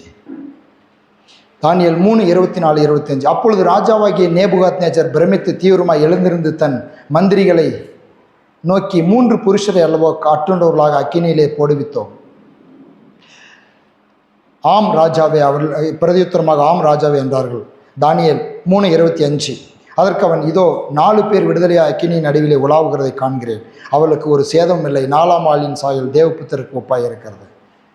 பெரிய ஒரு அக்கினி, இதுவும் ஒரு வெள்ளம் போல தான். இங்கேருந்து தப்பிக்கவே முடியாது. இந்த அக்கினியில் தப்பிக்க முடியுமா யாருனாசம்? முதலாவது நான் சொன்ன வெள்ளம் அப்படின்னு, பெரிய வெள்ளம். அந்த வெள்ளத்தில் நம்மளால் தப்பிக்க முடியாது. அந்த வெள்ளத்தோடு அடிச்சுக்கிட்டு போயிரு. அந்த வெள்ளம் போகிற போக்கில் தான் நம்ம அடிச்சுட்டு போனோம். ஆனால் ஆவியானவர் தடுத்து நிறுத்தி நம்மளுக்காக உதவி செய்கிறார். இங்கே பாருங்க, அக்கினியில் வெந்து தான் போயிடணும். ஆனால் இந்த வெந்து போகக்கூடிய இந்த அக்கினியில் தப்பிக்கவே முடியாதுன்ற இடத்துல கூட இயேசு இருக்கிறார். நல்லா சொல்ல, இயேசு இருக்கிறார், இயேசு இருக்கிறார். நீங்கள் சந்திச்சிருக்கிறீங்களா? அநேகர் சந்திச்சிருப்பீங்க. ஒருவேளை சந்திக்கலைன்னா இனி சந்திக்கிறதா இருக்கலாம். இந்த சத்தியத்தை நீங்கள் எடுத்துக்கொள்ளுங்க. தப்பிக்கவே முடியாதுங்க இதுலேருந்து. நான்லாம் நினச்சது உண்டு அப்படி. இன்னும் வாழவே முடியாது, உயிரோடு இருக்கவே முடியாது, இந்த பிரச்சனைலேருந்து தப்பிக்கவே முடியாது. ஒரு குற்றம் சுமத்திட்டாங்க, ஒரு பழி சுமத்திட்டாங்க. அந்த பழி, இந்த பழியிலேருந்து நாம் தப்பிக்கவே முடியாது, இதுலேயே நாம் நாசமாகி போயிடும் அப்படின்னு நினச்சது உண்டு. ஆனால் அங்கே இயேசு இருக்கிறார். உங்களுக்கே தெரியல, எனக்கே தெரியல, இயேசு இருக்கிறார். எப்போ தெரியுமா? இயேசு நான் வேவலை, அதனால் இயேசு இருக்கிறார். ஆமென். நான் மூழ்கலை, அதனால் இயேசு இருக்கிறார்ன்றதை நான் உறுதிப்படுத்தி கொண்டேன். சங்கீதம் 23:4 சொல்லுகிறது, நான் மரண இருளின் பள்ளத்தாக்கில் நடந்தாலும் பொல்லாப்புக்கு பயப்படேன், தேவரீர் என்னோடு கூட இருக்கிறீர், உமது கோலும் உமது தடியும் என்னை. அல்லேலூயா. எல்லாரும் சொல்லுவோமா? நான் மரண இருளின் பள்ளத்தாக்கிலே, சிங்ககபியிலே, அக்கினி சூளையிலே இருக்கும் பொழுது பயப்பட மாட்டேன். இயேசு கூட இருக்கிறீர், உம்முடைய வார்த்தை உண்டு, உம்முடைய ஆவியானவர் உண்டு, கூட இருக்கிறார். பல நேரங்களில் நம்ம மறக்கக்கூடாத ஒரு சத்தியம், கூடவே இருக்கிறார். மரண இருளின் பள்ளத்தாக்கு அநேகர் கடந்து வந்திருப்பீங்க பாருங்க. இங்கே விட்டால் ஒவ்வொருத்தரும் ஒரு சாட்சி சொல்லுவீங்க. ஐயோ, நான் கடந்து வந்த பாதை, இயேசு மாத்திரம் கூட இல்லைனாக்கா. ஏன்னா மனிதர்கள் உயிரோடு என்னை விழுங்கி இருப்பார்கள். சங்கீதக்காரர் சொல்கிறான், மனுஷர் எப்படி விழுங்கி இருப்பாங்களா? உயிரோடு விழுங்கி இருப்பாங்களா? நீங்களாம் அநேக தாய்மார்கள், தகப்பன்மார்கள், இங்கே மூப்பர்கள், பெரியவர்கள் இருக்கிறீங்க. எத்தனையோ வருஷம் ஆவிக்குரிய வாழ்க்கையில் நடந்து வந்தவங்க. எத்தனை கட்டுப்பாடு, ஐயோ, எத்தனை விதமான இன்னைக்கு ஆதரவாக இருக்கிற, இன்னைக்கு நம்மளோடு கூட நல்ல நட்பு பழகி கொண்டிருக்கிற மக்கள். அன்னைக்கு ஒரு அருமையான அண்ணன் ஒரு தடவை, சூசன் ஒரு தடவை சொன்னார், ஃபாதர் பெர்க்மன்ஸனுடைய பாட்டை அவங்க கடைக்கு முன்னால் அவங்க உட்கார்ற இடத்துல ஒரு டேப் வச்சு போட முடியல. அந்த நாட்களில் போட முடியல. அவ்வளோ ஒரு எதிர்ப்பு, மனிதர்களுடைய எதிர்ப்பு. இயேசு கூட இருக்கிறார். அல்லேலூயா. அவர் கூடவே இருக்கிறார், அவர் தாங்குகிறார். மத்தேயு 28:20 அவர் சொன்னவர் எவ்வளவு மாறாதவர். மத்தேயு 28:20 நான் உங்களுக்கு கட்டளையிட்ட யாவையும் அவர் கை கொள்ளும்படி அவர்களுக்கு உபதேசம் பண்ணுங்கள், இதோ உலகத்தின் முடிவு பரியந்தும் சகல நாட்களிலும் நான் உங்களுடனே கூட. இதெல்லாம் சொல்லுங்க, என்னோடு கூடவே இருக்கிறவரே. பல தியாலஜிலாம் சில நேரத்தில் படிப்பாங்க பாருங்க. கிறிஸ்துவத்தில் பல தியாலஜிலாம் படிப்பாங்க. ஆனால் அடிப்படை சத்தியமாக இருக்கிற கூட இருக்கிறன்றத மறந்தே போயிடுவாங்க. கூட இருக்கிற மாதிரி வாழ்க்கையே இயேசு கூட இருக்கிற மாதிரி இருக்காது வாழ்க்கை. எப்போ பாரு என் கணவன் மனைவி சண்டை, பெற்றார் பிரச்சனை சண்டை, உறவுகளுக்குள்ள சண்டை, எல்லாம் சக்குலு, மூஞ்சி மோரை தூக்கு, கசப்பு, விரோதம், இப்படி ஏற்ற போயிட்டு. இயேசு கூட இருந்தாக்கான்னு யோசித்து பார்த்தாவே வாழ்க்கை மகிமையாய் மாறிவிடும். இயேசு கூடவே இருக்கிறார். எல்லாம் சொல்லி, இயேசு கூட இருக்கிறார். உபாகம் 31:8 சொல்கிறேன். ஏன் இந்த வசனங்கள்லாம் உங்களுக்கு காண்பிக்கிறேன்னாக்கா, எவ்வளவு வார்த்தைகள் தேவனுக்கு கொடுத்து இந்த வார்த்தைகளெல்லாம் தாண்டி அவர் செய்யாத போயிடுவாரோ. உபாகம் 31:8, உபாகம் 30 தர்மோபதேச காண்ட 31:8, கர்த்தர் தாமே உனக்கு முன்பாக போகிறவர். அவர் உன்னோடு இருப்பார். உன்னோடு இருப்பார், உன்னோடு இருப்பார். உன்னை விட்டு விலகுவதும் இல்லை, கைவிடுவதும் இல்லை. ஆகவே நீ பயப்படவும் கலங்கவும் வேண்டாம். யார் விலகிறது இல்லையா? யார் கைவிடுறது இல்லையா? யார் விலக மாட்டாங்க? யார் கைவிட மாட்டாங்க? எல்லாருமே கைவிட்டாலும் தாய் மறந்தாலும் நான் உன்னை மறப்பதில்லை அப்படின்னாக்கா, ஆகவே நீங்கள் தேவ பிள்ளைகளாக இருக்கிற நீங்களும் நானும் கற்றுக்கொள்ள வேண்டிய ஒரு சத்தியம், யார் விலகினாலும் யார் கைவிட்டாலும் யார் மறந்தாலும் கலங்க வேண்டிய அவசியம் இல்லை. அதுக்கு ஐயோ இவங்களா இப்படி, நோ நோ நோ, நானும் அப்படிதான், நானும் ஒரு மனுஷன். இந்த பாஸ்டா இப்படி இருக்கலாம், என்கிட்ட கூட பல குறைகள் இருக்கலாம். ஐயோ பாஸ்டர் நான் ரொம்ப நல்லவங்க நம்பியிருந்தேனே, பாஸ்டர் பற்றி நான் நினைக்கவே இல்லையே, நானும் குறையுள்ள மனுஷன். கர்த்தருடைய ஆவியானுடைய துணையோடு வார்த்தைகள் உங்கள் மத்தியிலே நான் பிரசங்கிக்கிறேன். அவ்வளோதானே தெரிய, நான் ஒரு 100% பர்ஃபெக்ட்டு, நான் பரலோகத்திலிருந்து வந்தேன், நான் ரொம்ப நீதிமான், ரொம்ப உத்தமம் அப்படின்னு சொல்ல முடியாது. நான் கிருபையினால் வாழ்கிறேன். ஆமென், ஹல்லேலூயா. ஆகவே அப்படி கலங்க வேண்டிய அவசியம் இல்லை. இவங்களா அப்படி மாறிட்டாங்க. எல்லாருமே மாறலாம், எல்லாருமே விலகலாம், எல்லாருமே விழலாம், எல்லாருமே எழுந்திருக்கலாம். ஆனால் இயேசு ஒரு பொழுதும் கைவிடுகிறதில்லை. ஆமென். அவர் மாறாதவர். எல்லாம் சொல்ல, இயேசு மாறாதவர். எபிரேயர் 13:5, நீங்கள் பண ஆசை இல்லாதவர்களாய் நடந்து உங்களுக்கு இருக்கிறவைகள் போதும் என்று எண்ணுங்கள், நான் உன்னை விட்டு விலகுவதும் இல்லை உன்னை கைவிடுவதும் இல்லை என்று அவர் சொல்லியிருக்கிறாரு. எல்லாம் சொல்ல, சொல்லியிருக்கிறாரு. எங்கு சொன்னத்தை யாருக்கு கொண்டாந்து மேற்கோள் காட்டி அதை பரிசுத்த ஆவியானவர் புதிய ஏற்பாட்டில் போதிக்கிற பாருங்க. உபாகம புஸ்தகமும் 31:8 இஸ்ரேல் மக்களுக்கு சொன்னது, அதை இன்னைக்கு இயேசு கிறிஸ்துவின் ரத்தத்தால் கழுவப்பட்டு நீதிமானாக்கப்பட்டு அவரை விசுவாசிக்கிற உங்களுக்கு எனக்கும் அவர் சொல்லியிருக்கிறாருப்பா, அப்படியே செய்வார். யாருக்கு சொன்னார் இதை? இன்னைக்கு அநேகர் அப்படி கேட்குறாங்க, எனக்கு சொன்னாரா, என்கிட்ட நேரம் வந்து பேசினாரா, எனக்கு தரிசனம் கொடுத்தாரா? தரிசனம் கொடுக்கறது நேராக பேசுறதுலாம் இருக்கட்டுங்க. இயேசுவே இஸ்ரேல் மக்களுக்கு சொன்னது, மோசேக்கு சொன்னதெல்லாம் எனக்கு சொன்னது மாதிரி அவருக்கு சொன்னது மாதிரி எடுத்துக்கிட்டாரு. அப்போ அதையத்தான் பரிசுத்த ஆவியானவரும் புதிய ஏற்பாட்டில் எழுதி கொடுக்குறாரு. பழைய ஏற்பாட்டில் இஸ்ரேல் மக்களுக்கு, பரிசுத்தவான்களுக்கு, ஊழியக்காரர்களுக்கு, தீர்க்கதரிசிகளுக்கு, தேவனை விசுவாசிக்கிறவர்களுக்கு என்னென்ன வாக்கு கொடுத்தாரோ அவை எல்லாம் ஆபிரகாமுக்குள் எனக்கு சொந்தம். ஆமென். அப்ப நான் இன்னைக்கு எடுத்துக்கொள்கிறேன், எனக்கு அவர் என்ன சொல்லுகிறார், நான் உன்னை விட்டு விலகுவதும் இல்லை உன்னை என்று நீ சொல்லி இருக்கிறீரே. நான் ஜெபம் பண்ணும்போது எப்படி ஜெபம் பண்றேன், ஆண்டவரே நான் உன்னை விட்டு விலகுவதும் இல்லை உன்னை கைவிடுவதும் இல்லைன்னு சொல்லிட்டீங்களே, இவங்க கைவிட்டாங்கப்பா, நீங்க கைவிட மாட்டீங்க, உமக்கு நன்றி. அதுவும் சில நேரங்களில் ஜெபிக்கும் பொழுது இப்படி ஜெபிக்கிறது எனக்கு ஒரு பழக்கமாக இருக்கும். உங்களை மாதிரி தான் நானும் ஜெபிக்கிறேன், அதில் வித்தியாசமாக ஜெபிப்பேன். நீங்கள் கைவிட மாட்டீங்க, உமக்கு ஸ்தோத்திரம், ஆண்டவரே கைவிட்டுறாதீங்க அப்படின்னு கூட சில நேரத்தில் அப்படி ஜெபிக்கிறேன், இல்லைன்னு சொல்ல, ஆனால் பாசிட்டிவாகவே சொல்ல விரும்புவேன். நீங்கள் கைவிட மாட்டீங்க, உமக்கு ஸ்தோத்திரம், நீங்கள் நடத்துவீங்க, உமக்கு ஸ்தோத்திரம், நீங்கள் சந்திப்பீங்க, உமக்கு ஸ்தோத்திரம், நீங்கள் சுகமாக்கிட்டீங்க, உமக்கு ஸ்தோத்திரம். ஏன்னா வேதவசனம் புதிய ஏற்பாட்டில் என்ன சொல்லுங்க, எல்லாவற்றையும் ஸ்தோத்திரத்தோடு கூடிய விண்ணப்பத்தினாலும் ஜபத்தினாலும். அப்போ பெற்றுக்கொண்டதை போல மார்க் சுவிசேஷம் சொல்லுது, நீங்கள் ஜபத்தில் எவைகளை கேட்டுக்கொண்டீர்களோ அவைகளை பெற்றுக்கொண்டோம் என்று விசுவாசிங்கள், அப்பொழுது உங்களுக்கு அது நிறைய என்னுடைய வாழ்க்கையில், அது உங்களுக்கும் கூட அந்த ரகசியத்தை சொல்லிக் கொடுக்கிறேன், அதை என்னுடைய வாழ்க்கையில் அனுபவித்திருக்கிறேன். இதை கொடுத்துட்டீங்களே உமக்கு ஸ்தோத்திரம், இதை செஞ்சிட்டீங்களே உமக்கு ஸ்தோத்திரம். அந்த ஒரு நிச்சயத்தை ஆவியான உள்ள தரும் பொழுது அப்படி சொல்ல முடியுது. வாக்கு தத்தங்களை பிடிச்சுக்கிட்டு மரண இருளின் பள்ளத்தாக்கில் நடந்தாலும் கூட இருக்கிறீங்களே உமக்கு ஸ்தோத்திரம், கூட இரும், உதவி செய்யும், எனக்கு ஹெல்ப் பண்ணும் அப்படின்னு ஜெபிக்கிறது தவறல்ல. ஆனால் இன்னும் ஒரு படி மேலே போய் வார்த்தையின் அடிப்படையில் இப்படி செய்திருக்கிறீரே, உம்முடைய தழும்புகளால் என்னை குணமாக்கினீரே. ஆமென். எப்படி சொல்றீங்க, என்னை குணமாக்கும், நல்லது, ஆனால் குணமாக்கினீரே உமக்கு நன்றி. அப்படி ஜெபிக்கும் பொழுது அற்புதமாய் அவருடைய நன்மையை இன்னும் அதிகமாக நம்முடைய வாழ்க்கையிலே அனுபவிக்க முடியும். அவரே வந்து பாருங்க, இந்த இடத்தெல்லாம் மரண இருளின் பள்ளத்தாக்கில் கூட இருக்கிறாரு, அக்கினி சூளையில் கூட இருக்கிறாரு, வெள்ளம் வரும் பொழுது ஆவியானவர் கூட வந்து எதிர்த்து நிற்கிறாரு, உலகத்தின் முடிவு பரியந்தம் கூட இருக்கிறன்னு சொல்கிறாரு. உபாகம் 31:8 உன்னை விட்டு விலகுவதும் இல்லை கைவிடுவதும் இல்லை உன்னோடு கூட இருப்பார்னு எழுதி இருக்கிறது. இன்னொரு சம்பவத்தை நான் உங்களுக்கு சொல்ல விரும்புகிறேன். மத்தேயு எழுதின சுவிசேஷம் 14வது அதிகாரம் 22-32.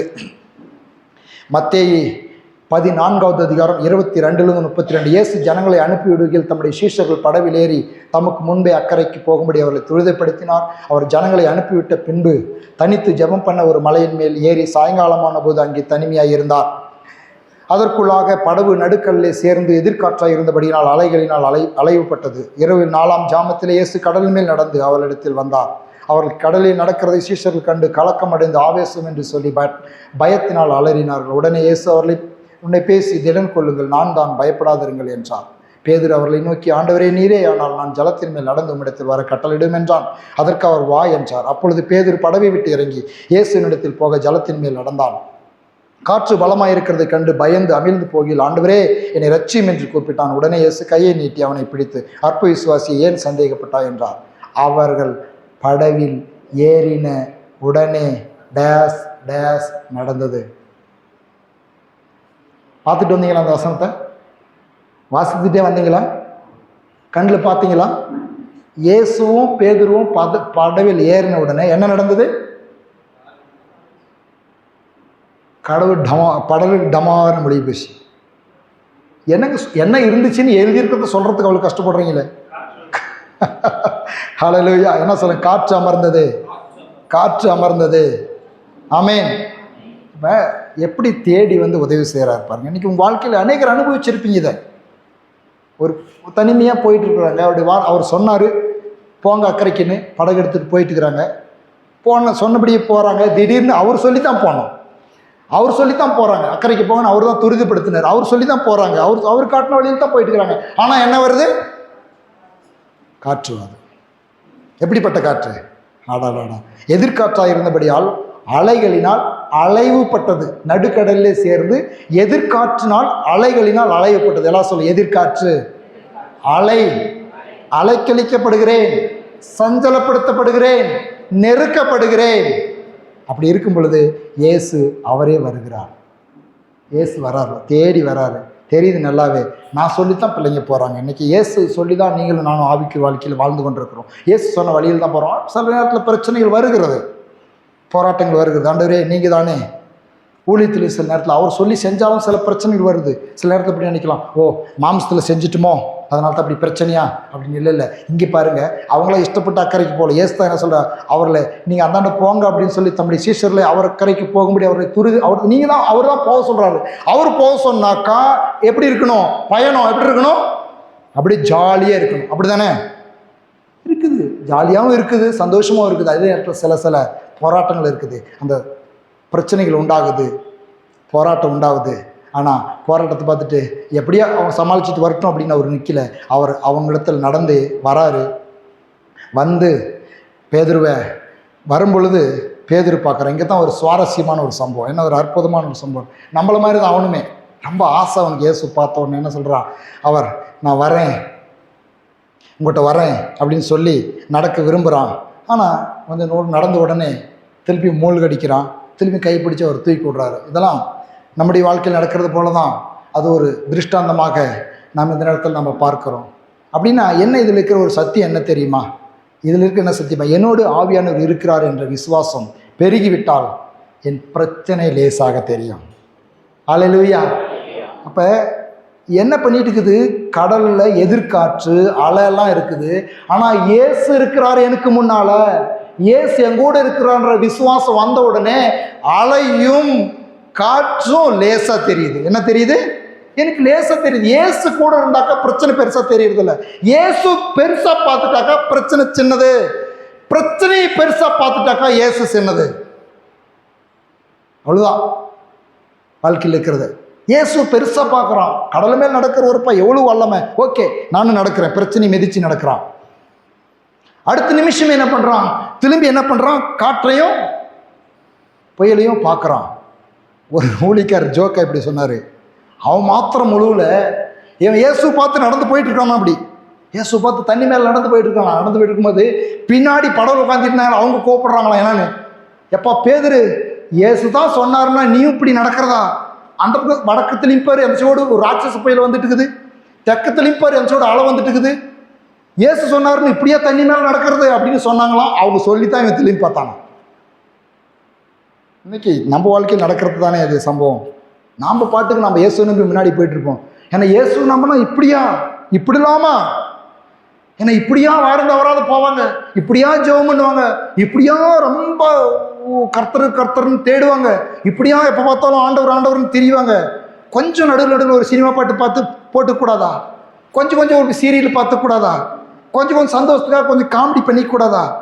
கொஞ்சம் அந்த உலக காரியத்தை அதில் தானே கொஞ்சம் சந்தோஷம் இருக்குது. ஆனால் என்ன நினைக்கிறான், உலகத்தில் தான் அற்ப சந்தோஷம் இருக்குதுன்னு நினைக்கிறான். நான் சொல்கிறேன், கர்த்தருக்குள் மகிழ்ச்சியாக இருப்பதே நம்முடைய பலன். பாவ சந்தோஷத்தில் நம்மளுக்கு ஒரு பெரிய ஒரு நாட்டமே கிடையாதுங்க. அந்த பாவ சந்தோஷத்தை காட்டிலும் நித்திய மகிழ்ச்சியை நமக்குள் தேவன் தந்திருக்கிறார். அவன சொல்கிறான், குடிச்சு வெறிச்சு விபச்சாரம் செய்து கிண்டல் பேசி கேலி பேசி மற்றவர்களை இழிவாய் பேசி தங்களை பெருமையாய் பேசி இதில் தான் ஒரு சந்தோஷத்தை உலகம் காண்கிறது. ஆனால் நான் கர்த்தரை தியானிப்பதிலே, கர்த்தரை விசுவாசிப்பதிலே, கர்த்தருடைய வழியில் நடப்பதிலே நான் சந்தோஷத்தை பார்க்கிறேன். ஆமென். எப்போ பாருங்க மற்றவங்களை பேசுறதுலேயே சில பேருக்கு சந்தோஷம். பேசுவாங்க அது என்னத்தை பேசுகிறாங்களோ தெரியாது. மற்றவங்களை விட்டு பேசிக்கிட்டே இருப்பாங்க. இவங்க அப்படி, அவங்க அப்படி, அந்த பாஸ்டர் அப்படி, இந்த ஊழிக்கார் அப்படி பேசிக்கிட்டே இருப்பாங்க. அதில் ஒரு சந்தோஷம். சில பேர் தங்களை பற்றி பேசிட்டு இருப்பாங்க. நான் எப்படி தெரியுமா, எப்படி கஷ்டப்பட்ட தெரியுமா, எப்படி வந்தேன் தெரியுமா, அதில் ஒரு சந்தோஷம். ஆனால் அப்போஸ்தலன் பவுல் சொல்கிறான், சந்தோஷப்படுகிறதுக்கு எனக்கு சிலுவையே அல்லாமல் வேறொன்றும் இல்லை. சிலுவையை குறித்து மேன்மை பாராட்டுகிறேன். சந்தோஷமெல்லாம் சிலுவையில் இருக்குது, பரிசுத்த ஆவிக்குள் இருக்குது, கர்த்தருடைய வார்த்தையில் இருக்குது. அவருக்குள் நான் புசித்து குடித்து அவை ஆராதித்து நான் கர்த்தருடைய சமூகத்தில் நான் சந்தோஷப்படுகிறவனாக இருக்கிறேன் என்று சொன்னால் இயேசு எனக்கு பெரியவராக இருக்கிறார். எல்லாம் சொல், இயேசு பெரியவர். அவன் சொல்ற பாருங்க, நீரே ஆனார். எல்லாம் சொல், நீரே ஆனார். இயேசு எனக்கு கூட இருக்கிறவர் நீங்கள் தான்னாக்கா, எனக்கு முன்னால் இருக்கிறது நீங்கள் தான்னாக்கா, பாரமான எபிரேயர் புஸ்தகம் சொல்லுகிறது, பாரமான யாவரையும் நம்மை சூழ்ந்திருக்கிற பாவங்களையும் உதறி தள்ளிவிட்டு விசுவாசத்தை துவக்கிறோம் முடிக்கிறோமாகிய இயேசுவை நோக்கி நமக்கு நியமிக்கப்பட்டிருக்கிற ஓட்டத்தில் பொறுமையோடு ஓட கடவும் என்று எபிரேயர் புஸ்தகம் சொல்லுகிறது. அப்போ இயேசு தான் முன்னால் இருக்கிறாருனாக்கா பிரச்சனை லேசாய் தெரிகிறது. பிரச்சனையை பார்த்தால் இயேசு சிறியவராய் மாறி விடுகிறார், நாம் மூழ்கி விடுகிறோம். ஆகவே நம்முடைய வாழ்க்கையிலே எப்பொழுதும் இயேசுவை பெரியவராய் பார்க்க வேண்டும், அவருடைய வார்த்தையை பெரியவராய் பார்க்க வேண்டும். ஆமென். மார்க் எழுதின சுவிசேஷம் 16வது அதிகாரம் 17-18. விசுவாசிக்கிறவர்களால் நடக்கும் அடையாளங்களாவன, என் நாமத்தினால் பிசாசுகளை துரத்துவார்கள், நவமான பாஷைகளை பேசுவார்கள், சர்ப்பங்களை எடுப்பார்கள், சாவுக்கு ஏதான யாதொன்றை குடித்தாலும் அது அவர்களை சேதப்படுத்தாது, வியாதியஸ்தனை கைகளை வைப்பார்கள், அப்பொழுது அவர்கள் சொஸ்தமாவார்கள். பாருங்க, இயேசு இப்படியெல்லாம் நமக்கு அற்புதம் செய்கிறவராக இருந்தாலும் உதவுவராக இருந்தாலும் கண்ணில் பார்த்து பேதுரு இயேசுவை பார்த்துட்டு திருப்பி மூழ்கிறான். உயிர்த்தெழுந்த பிறகு நான் கண்ணில் பார்க்காத நம்ப மாட்டேன் அப்படின்னு தோமா சொல்கிறாரு. இப்படிலாம் இருக்குது. ஆனால் இன்றைக்கு உங்களுக்கு எனக்கும் தேவ ஆவியானவர் சொல்லுகிற ஒரு காரியம், அவர் சொல்லிய அந்த வார்த்தைகளை நாம் விசுவாசிக்கும் பொழுது, அந்த வார்த்தையில் இருக்கிற வல்லமையை விசுவாசிக்கும் போது நாம் ஒவ்வொரு நாளும் இன்றைக்கும் அதிகமாக அவருடைய உதவியையும் அவருடைய பலனையும் நாம் பெற்றுக்கொள்ள முடியும். ஆமென். இன்னைக்கு நமக்கு ஆண்டவர் தரிசனம் கொடுக்கிறதோ இல்லை அவருடைய அவர் நடந்து வரத்தையோ அவருடைய இல்லை சில பேர்லாம் சொல்லுவாங்க, எனக்கு ஆண்டவர் இப்படி காட்சி கொடுத்தாரு, எனக்கு அவர் சிலுவையில் அறையப்பட்டவராக காட்சி கொடுத்தாரு. இருக்கட்டும், அந்த தரிசனத்துக்காக நான் நன்றி சொல்கிறேன். அப்படி கேட்டுட்டு இன்னைக்கு அநேகர் என்ன பண்ணுவாங்க, ஆண்டவரே ஒரு தரிசனம் கொடுக்க மாட்டீரா, எனக்கு உங்களை வெளிப்படுத்த மாட்டீரா, உங்களுடைய அந்த வெள்ளை அங்கேயை பார்க்க விரும்புகிறேன், உங்களுடைய காயத்தை பார்க்க விரும்புகிறேன், உங்களுடைய அந்த முகத்தை பார்க்க விரும்புகிறேன். இப்படியெல்லாம் சொல்லி சில பேர் என்ன பண்ணுறாங்க அப்படின்னாக்கா, சொல்லி அந்த ஒரு ஆசையை மூட்டி விட்டுறாங்க. நான் ஜெபித்து கொண்டிருந்த பொழுது ஆண்டவர் சிலுவையில் தொங்குகிறவராக எனக்கு காட்சி கொடுத்தார், நான் ஜெபித்து கொண்டிருக்கும் பொழுது ஆண்டவர் வெள்ளை அங்கி தெரித்தவராய் சிங்காசனத்தில் அமர்ந்திருக்கிறதை நான் பார்த்தேன், நான் ஜெபித்து கொண்டிருக்கும் பொழுது என்மேல் கரத்தை வைத்ததை நான் பார்த்தேன். இப்படி தரிசனத்துக்காக நன்றி தருகிறார், இல்லை என்று சொல்லவில்லை. ஆனால் அதையேத்தான் எனக்கும் என்று சொல்லி நாம் அதை கேட்டு சோர்ந்து போகக்கூடாது. நமக்கு அதி விசேஷமான, அதை காட்டிலும் மேன்மையான அவர் சொன்ன வார்த்தைகள் உண்டு. ஆமென். அந்த வார்த்தைகள் தான் சொல்லுது, ஏசாயா 41:15, போரடிக்கிறதுக்கான புதிதும் கூர்மையான பற்கொள்ள யந்திரமாக்குவேன், நீ மலைகளை மிதித்து நொறுக்கி குன்றுகளை பதருக்கு ஒப்பிடுவாய். கடல் மேல் நடந்த அந்த பேதுருக்கு மாத்திரம் இந்த வசனம் நினைவுக்கு வந்துச்சுனாக்கா, சிங்கத்தின் மேலும் விரியன் பாம்பின் மேலும் நீ நடந்து பால சிங்கத்தையும் வலு சப்பி மிதித்து போடுவாய் அப்படின்ற வசனம் ஞாபகத்து வந்துச்சுனாக்கா அதை சொல்லிட்டே நடந்திருப்பான். கடல் மீது நான் நடப்பேன், பிரச்சனை மீது நடப்பேன், விரியன் பாம்பின் மீது நடப்பேன், பால சிங்கத்தையும் வலு சர்ப்பத்தையும் மிதித்து நான் நடப்பேன். ஆமேன். அப்படி அந்த வசனத்தை தியானிச்சுட்டு நடந்தானாக்கா மூழ்கி இருக்க முடியாது. இன்னைக்கு உங்களுக்கும் எனக்கும் இருக்கிற வசனத்தின் மீது நம்முடைய நாட்டத்தை நாம் அதிகமாக செலுத்த வேண்டும். அதில் தான் நம்மளுக்கு அதிகமான உதவி உண்டு. வசனத்தின்படி நம்முடைய வாழ்க்கை அவருடைய உதவியை நாம் நாட வேண்டும். பாருங்க, இப்படியெல்லாம் நேரில் ஆண்டவர் அற்புதம் செஞ்சிருந்தாலும் கூட சில நேராக போய் உதவி செய்கிறாரு, பல ஃபிசிக்கலாக கண்ணில் பார்க்குற மாதிரி அவர்களோட தரிசனத்தை கொடுத்து செய்கிறாரு. ஆனால் ஒரு சம்பவத்தை மாத்திரம் ஆண்டவர் உயர்த்தி பேசுகிறாரு. அது மத்தேயு எழுதின சுவிசேஷம் 8வது அதிகாரம் 5-13 வரலும் இருக்கிறது. அவர் சொல்லிய வார்த்தையில் இருக்கிற வல்லமையை விசுவாசிக்கும் போது தான் ஒவ்வொரு நாளும் இன்னும் அதிகமாய் உதவிகளையும் நன்மைகளையும் பலனையும் நாம் பெற்றுக்கொள்கிறோம். மத்தேயு 8:5-13 நான் வாசிக்கிறேன், கவனியுங்கள். இயேசு கப்பர்நாமில் பிரவேசித்த போது 100க்கு அதிபதி ஒருவன் அவரிடத்தில் வந்து, ஆண்டவரே, என் வேலைக்காரன் வீட்டில் திமிரிவாதமாய் கிடந்து கொடிய வேதனைப்படுகிறான் என்று வேண்டிக் கொண்டான். இதில் என்ன சொல்லப்படுகிறது? அந்த 100க்கு அதிபதி சொல்லிகிட்டே வரான். சொல்லிட்டு வந்து அவர் சொல்கிறான், உம்முடைய எனக்கு என்னுடைய வார்த்தைக்கு நிறைய பவர் இருக்குது, ஆனால் நீங்கள் ஒரு வார்த்தை சொல்லுங்க, என் வேலைக்காரன் சொஸ்தமாவான். ஆமென். அப்ப இயேசுவின் வார்த்தையில் இருக்கிற வல்லமையை அறிந்தவன் தான் இந்த 100க்கு அதிபதி. எல்லாம் சொல்லுங்க, இயேசுவின் வார்த்தையில் இருக்கிற வல்லமையை நான் விசுவாசிக்கிறேன். ஆமென். இயேசு இன்றைக்கும் சொல்லி ஆவியானவர் மூலமாய் எழுதி வைத்திருக்கிற இந்த பரிசுத்த வார்த்தையில், இந்த பரிசுத்த வேதாகமத்தில் ஆவியாயும் ஜீவனாயிருக்கிற இந்த வார்த்தையில் இன்றைக்கும் வல்லமை உண்டு. இந்த வார்த்தைகள் வெறுமனே என்னிடத்தில் திரும்பாதான், வெறுமனே என்னத்தில் திரும்பாது. இந்த வார்த்தை எப்படி மழை பெய்தால் எப்படி பூமியில் நல்ல விளைச்சலை விளைய பண்ணுகிறதோ, அப்படி கர்த்தருடைய வார்த்தை நமக்கு நேராக வரும் பொழுது, நாம் வாசிக்கும் பொழுது, கேட்கும் பொழுது, தியானிக்கும் பொழுது, அது நம்முடைய வாழ்க்கைக்கு நேராக வந்துச்சு அப்படின்னு சொன்னாக்கா, நம்முடைய வாழ்க்கையில் வந்து அதனுடைய கிரியையை நடப்பிக்கும் என்று ஆண்டவர் சொல்லுகிறார். இதை அறிந்திருக்கிறார். 100 வேண்டாம் ஆண்டவர், வர வேண்டிங்க, ஒரு வார்த்தை சொல்லுங்க. ஆமென். யாரெல்லாம் வார்த்தையை நம்புறீங்க? இயேசுவின் வார்த்தை இல்லை சார், இயேசுவின் வார்த்தை, இயேசுவே வார்த்தை, வார்த்தையான தேவன், வார்த்தையின் தேவன், வார்த்தைகளின் தேவன் தமது வார்த்தையை அனுப்பி அவர்களை குணமாக்குகிறார். எவ்வளவு சத்தியம் பாருங்க. சங்கீதத்தில் அப்பயே எழுதி வச்சிருக்குது. அதன்படியே இந்த 100க்கு அதிபதி வேலைக்காரனை எப்படி குணமாக்குறாரு? நீ போகலாம், நீ போகலாம், நீ போகலாம். இயேசு 100க்கு அதிபதியை நோக்கி நீ போகலாம், நீ விசுவாசித்தபடியே உனக்கு ஆக்கிறது. எதங்க விசுவாசித்தான்? 100க்கு அதிபதி எதை விசுவாசித்தான்? இயேசு விசுவாசித்தானா? இயேசுவின் வார்த்தை விசுவாசித்தானா? ஆமா, இயேசுவையும் விசுவாசித்தான், இயேசு சொன்ன வார்த்தையும். அப்ப இயேசு சொன்ன வார்த்தைக்கு எவ்வளவு வல்லமை உண்டு. 100க்கு அதிபதியினுடைய வேலைக்காரனை குணமாக்குகிற வல்லமை எதில் இருந்தது? இயேசுவின் வார்த்தையில். எழுந்து நிற்போம்.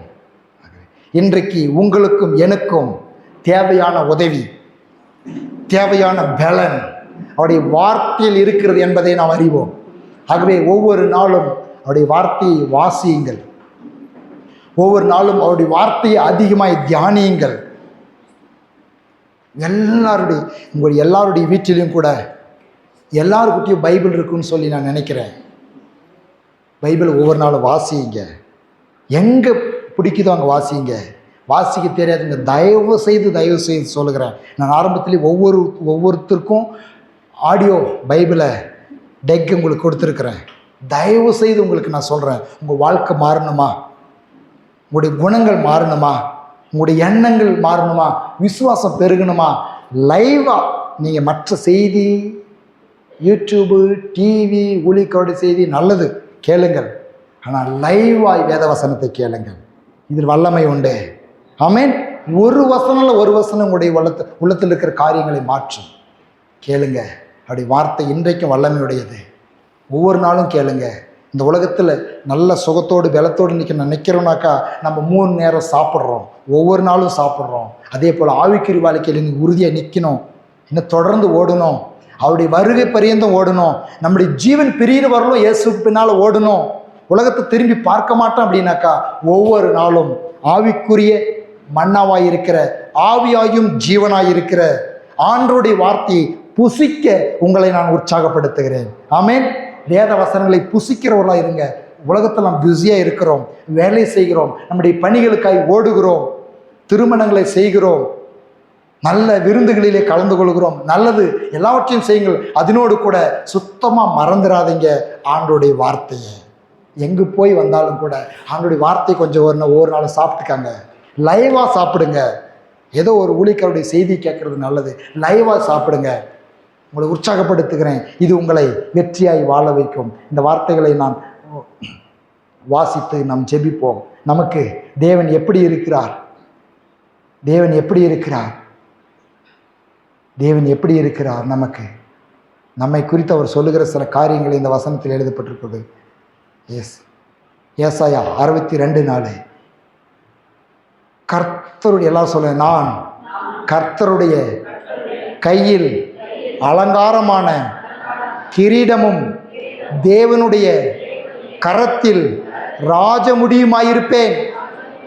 நான் கைவிடப்பட்டவள் என்று அழைக்கப்படாமல் எப்சிபா என்றும் பியூலா என்றும் நான் அழைக்கப்படுவேன். என்னுடைய வாழ்க்கைப்படும். நான் கர்த்தருடைய வாய் சொல்லும் புது நாமத்தால் அழைக்கப்படுவேன். கர்த்தருடைய வார்த்தைக்காய் நாம் நன்றி சொல்றோம். 2 கரங்களை வைத்து, ஆண்டவரே நீர் கொடுத்த வார்த்தைக்காய் நன்றி. உம்மை விசுவாசிக்கிறது போலவே உம்முடைய வார்த்தையை விசுவாசிக்கிறேன். உம்முடைய வார்த்தையில் சொல்லப்பட்டபடியே அன்னை மரியாளுக்கு சொல்லப்பட்டது, கர்த்தரால் சொல்லப்பட்டது நிறைவேறும், விசுவாசித்தவளே நீ பாக்கியவதி என்று எழுதியிருக்கிறது. நாங்கள் விசுவாசிக்கிறோம் அப்பா, உம்முடைய வார்த்தையை விசுவாசிக்கிறோம். ஹல்லேலூயா, உம்முடைய உதவியை விசுவாசிக்கிறோம். உம்முடைய வார்த்தையினால் நீர் எங்களுக்கு தருகிற சகாயம், உதவியை நாங்கள் விசுவாசிக்கிறோம். ஹல்லேலூயா. நான் உம்முடைய கையில் அலங்காரமான கிரீடம், நான் உம்முடைய ராஜமுடியாயிருப்பேன். உம்முடைய கரத்தில் ஆண்டவரே ஸ்தோத்திரப்பா, உம்முடைய உள்ளங்கையில் நான் வரையப்பட்டிருக்கிறேன். உமக்கு நான் நன்றி செலுத்துகிறேன் அப்பா. இந்த வார்த்தைகளுக்காய் நன்றி. உம்முடைய வார்த்தை இன்னும் அதிகமாய் நம்புவோம், உம்முடைய வார்த்தையை விசுவாசிப்போம். உம்முடைய வார்த்தையில் வல்லமை உண்டு, உம்முடைய வார்த்தையில் ஜீவன் உண்டு. ஆவியாயும் ஜீவனாயும் இருக்கிற வார்த்தைகள் ஒவ்வொரு நாளும் என்னை வாழ வைக்கிறதற்காய் நன்றி. எல்லா மகிமையும் உமக்கு செலுத்துகிறேன். உம்முடைய வார்த்தையின்படியே என் வாழ்க்கை இருக்கட்டும், நீ சொன்னப்பட்டபடியே என் வாழ்க்கையில் இருக்கட்டும். இயேசுவின் நாமத்தில் உம்முடைய வார்த்தைக்காய் நன்றி செலுத்துகிறேன். உம்முடைய உதவிக்காய், உம்முடைய பலத்துக்காய் நன்றி செலுத்துகிறேன். இயேசுவின் நாமத்தில் பிதாவே, ஆமேன். என் ஆத்துமாவே கர்த்தரை ஸ்தோத்திரி, என் முழு உள்ளமையுடைய பரிசுத்த நாமத்தை ஸ்தோத்திரி. என் ஆத்துமாவே கர்த்தரை ஸ்தோத்திரி. கர்த்தர் செய்த சகல உபகாரங்களையும் என்று மறவாதே. ஆமேன். பிதாவாகிய தேவனுடைய அன்பும் இயேசு கிறிஸ்துவினுடைய கிருபையும் பரிசுத்த ஆவியினுடைய சந்தோஷமும் சமாதானமும் ஐக்கியமும் இன்றும் என்றும் சதா காலங்களிலும் அனைவரோடும் இருப்பதாக. ஆமேன். ஆமேன். God bless you. Praise the Lord.